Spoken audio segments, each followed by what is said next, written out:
Good morning, Wham! And we're gonna do John Brown's Body. John Brown's Body. Alright, and we're gonna read it to you with Connor. Whoa! Whoa! What up, Whoa! What? Ah! What up, man? We're wearing these because John Brown actually was in a rock band, and no, he was not at all. I don't know why we're wearing these. No, there's no reason we're wearing these. Yeah. Okay. All right. No historical reason anyway. Yeah. Okay. No reason anyway. By 1856, there was civil war in Kansas. Those who believed in slavery were shooting those who did not. It was called Bloody Kansas, and the nation should have taken warning. In May of 1856, a tall, fierce-eyed, Bible-quoting white man led a group that brutally murdered 5 pro-slavery Kansans. The tall man was named John Brown, and while some people thought him half mad, others called him a saint. Like Nat Turner, the man who started a slave rebellion in Virginia, Brown burned with religious fire. He believed he was acting for God. In March of 1857, the Dred Scott case was decided by the Supreme Court. Dred Scott was a slave. His owner took him into a free state. Scott claimed that made him free. The Supreme Court said it didn't. The court didn't stop with that. It ruled that Scott was not even a legal person. It ruled that he was property and must be returned to slavery. In Springfield, Illinois, Abraham Lincoln said, "We think the decision is erroneous." Lincoln also said that slavery was an unqualified evil to the Negro, the white man, and the state. Meanwhile, John Brown had left Kansas and grown a bushy white beard. It was a disguise. He intended to start a revolution. He expected slaves to rise up and join him.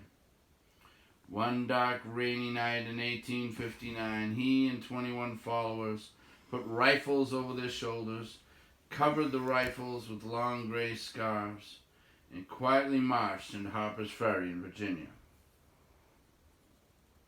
Brown had picked that pretty little town as the perfect place to start a slave uprising.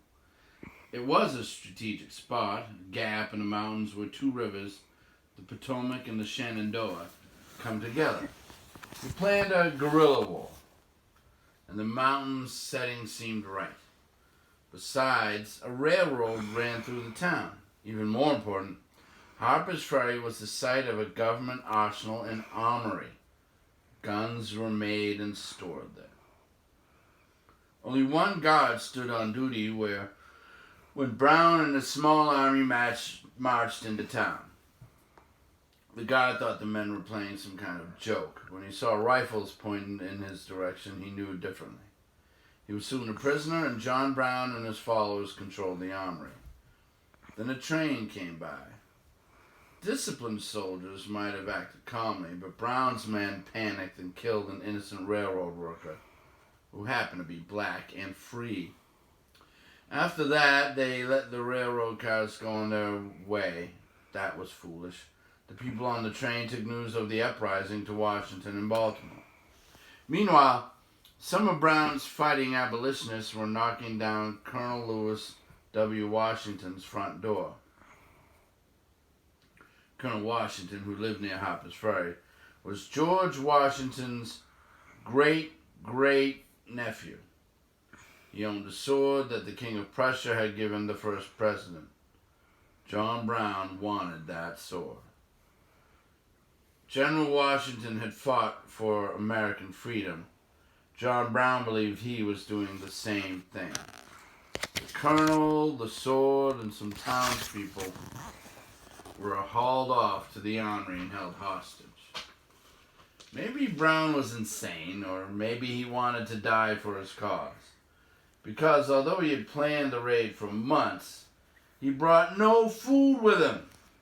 And he kept all his plans a great secret, so the slaves, he said, would rise up and join never came.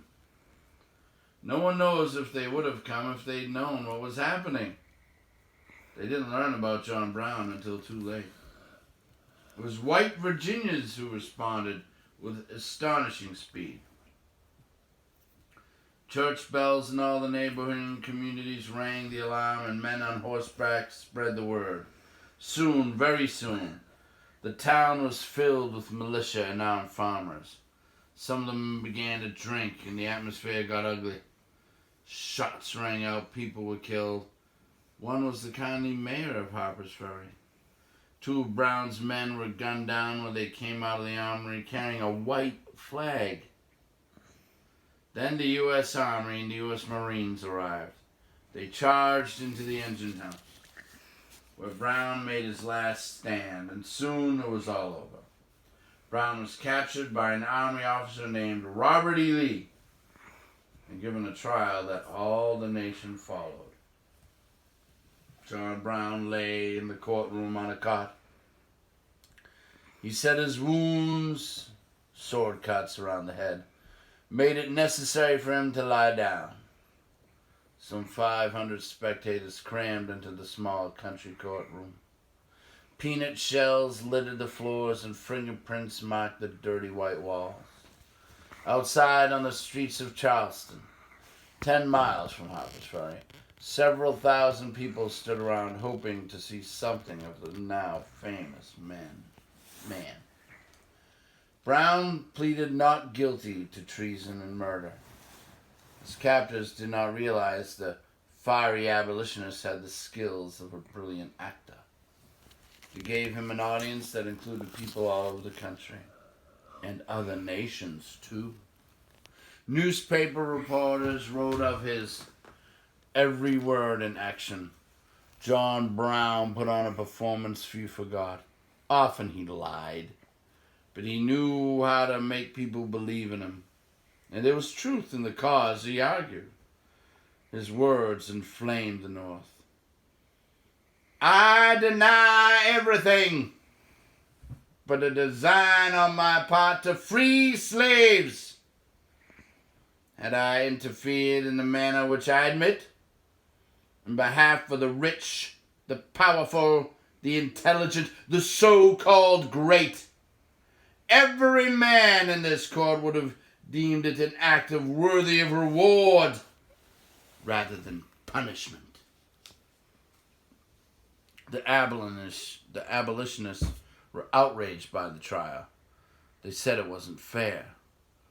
Brown became their martyr hero. Southerners were outraged too. They were terrified at the idea of a slave uprising. They thought John Brown was a dangerous villain, and they wanted him convicted quickly. They got their wish. Brown sat on his black walnut coffin in a furniture wagon and rode to his death. It was a misty Virginia morning, and he looked up at the Blue Ridge Mountains and said, "This is beautiful country.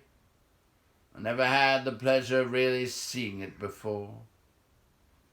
Then he got down from his coffin, holding his head high, like a proud, beaked, white tufted eagle, and mounted the steps of the gallows. A square of soldiers surrounding him. One militiaman was a Richmond actor named John Wilkes Booth. Remember that name. Another was a military school professor named T.J. Jackson, who would soon be standing like a stone wall. And another was Edmund Ruffin, an eccentric old man who later claimed he fired the first shot of the Civil War at Fort Sumter in South Carolina. If he didn't, he fired one of the first shots anyway. Brown handed his jailer a slip of paper. It said, "I, John Brown, am now quite certain that the crimes of this guilty land will never be purged away, but with blood. He was right. John Brown stuck his head in a noose made of South Carolina cotton. His ghost would soon haunt both North and South.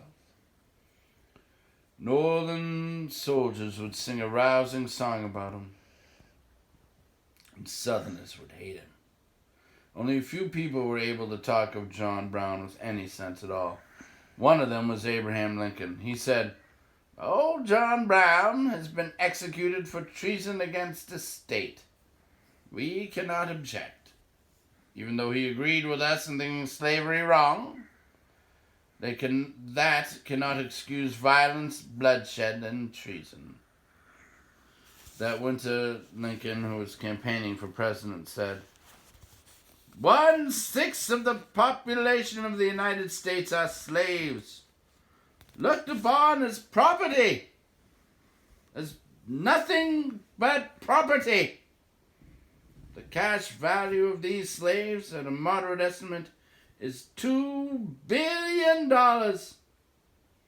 The amount of property value has a vast influence on the minds of its owners, very naturally. The same amount of property would have an equal influence on us if we owned in the North. Human nature is the same. People at the South are the same as those at the North, barring the difference in circumstances.